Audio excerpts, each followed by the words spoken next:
Hi, my name is Felipe Caban, and I was having transmission issues, so I took my car to AAMCO. I have a warranty that I've been paying for over a month, and it states on the documents that they pay for transmission. So I told them I was having transmission issues. They told me to take it to AAMCO.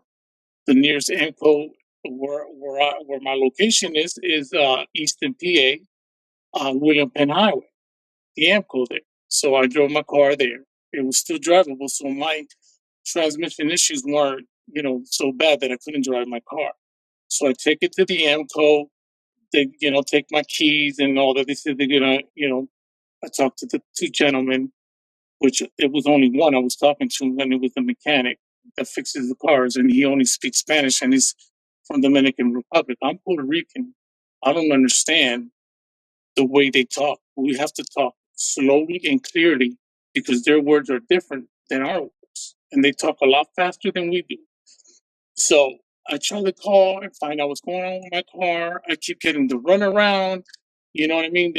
I call, he's not there. They say he's going to call me back. He never calls back. I end up having to call. It's almost impossible to get in contact with the guy. He's always busy.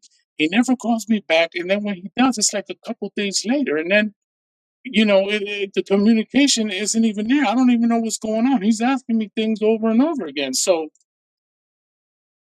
he tells me that the warranty company needs the transmission to be disassembled. So I have to authorize for it to be disassembled. I authorize it to be disassembled. And so the next step was for estimate.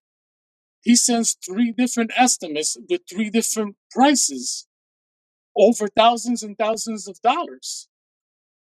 And there's no one else to talk to. Like I'm just so frustrated, and I need my car. I have to get to work. I'm having problems getting to work. There's just one thing after the other with this. But the last thing I've talked to, my car's been there over 2 weeks, going on 3 weeks today. Last thing I know is that they're waiting for my transmission. That's what I'm waiting for, and it's been going on 3 weeks now. The most frustrating thing about the whole situation is that there's no communication. Like, I don't understand how they don't have an English speaking person that can communicate with me with what's going on with my car.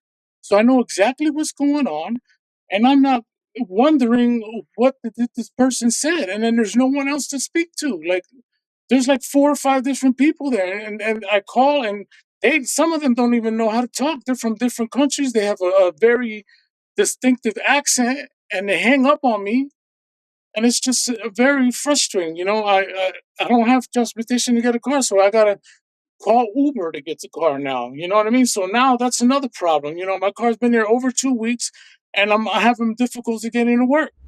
The improvement should be have an English speaking person that is either a manager or supervisor that's in control of the mechanics, because how is a mechanic controlling everything that goes on in this place? I don't, that just doesn't sit. I never heard of this ever in my whole entire life, that a person that doesn't speak English properly, and obviously, so what that I'm Spanish? He's from Dominican Republic. I'm from Puerto Rico. There's different words and different meanings. Like, you know what I mean? It's not the same. We don't speak the same Spanish. So how is that helping me? They need English speaking people in these types of scenarios so that people can get the right communication. Nothing gets confused. You know what you have to pay, but what you don't have to pay for. That way you don't get stuck with a $7,000-8,000 bill that you can't pay. Now I'm looking all over the world for money that I don't even have.